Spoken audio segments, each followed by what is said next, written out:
Jam ajaib di perpustakaan sunyi.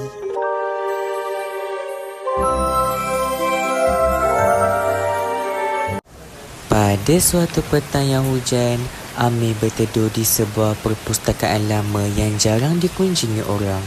Suasana di dalam perpustakaan itu sunyi dan dipenuhi bau buku-buku lama. Di sudut lap berhabuk, Amir ternampak sebuah jam poket emas yang masih berdetik walaupun kelihatan sangat tua. Kenapa jam ini masih hidup? Apabila Amir membuka jam itu, tiba-tiba, wush!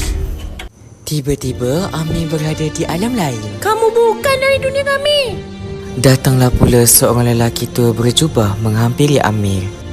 Aku penjaga cerita. Jam itu menjaga semua kisah di perpustakaan ini. Penjaga cerita memberitahu bahawa jam hampir berhenti berdetik. Jika berlaku, semua cerita akan lenyap. Kamu perlu menyelamatkan cerita ini. Latar dunia buku mula pudar. Jam berdetik semakin perlahan. Penjaga cerita itu memberitahu kepada Amir bahawa masa semakin suntuk. Masa semakin suntuk. Kamu perlu segera.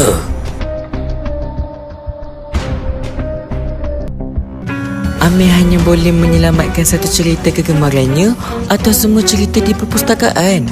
Amir terdiam lama. Yang mana satu aku kena pilih ni?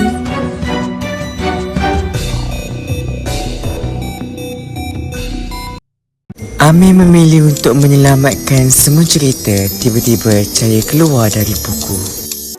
Amir kembali ke perpustakaan lama. Jam poket itu hilang. Tetapi rak buku kini kelihatan lebih cerah dan hidup.